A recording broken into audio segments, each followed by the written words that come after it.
My dress required a lot of alterations in order to make it the design that I wanted to have it. I wanted it to look like a wedding dress, but the original style of it was way too much, so I cut a lot of tulle off the bottom, and my mom came and helped me resize it so it fit.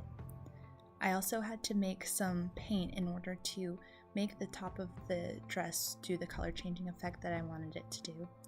In order to make that paint, I mixed some color changing pigment with some Mod Podge and then put that on a very thin piece of cotton cloth and used that as the top of my dress. The color changing cloth worked using that cotton cloth that I painted on top of some special heater fabric which got hot when current was running through it, which I used a very large battery and some jumper wires in order to be able to get that current to flow through and have it heat up not only the heater fabric but also the fabric that I painted.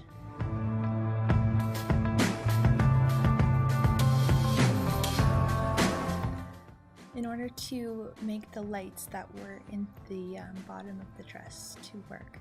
I needed to attach that to my Arduino board, and to do this I soldered some jumper wires onto the lights itself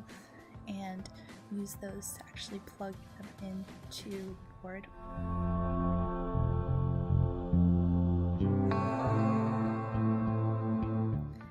In order to maintain safety, since this dress was going to be worn,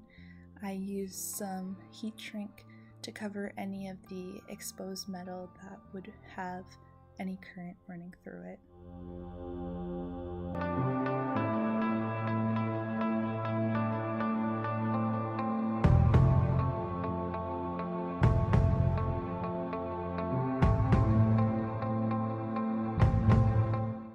The original idea was to have a floorboard be the board that I would use. However, I was having a lot of trouble at the beginning being able to use that board, so I did some testing with the Arduino Uno to make sure that my code for the lighting worked. I did a lot of searching on the internet to figure out how I could get my floor to work, and a lot of the places said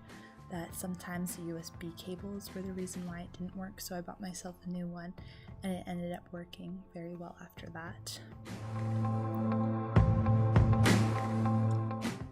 Once I got the board to work, I just hooked it up the same way that I did to the Arduino board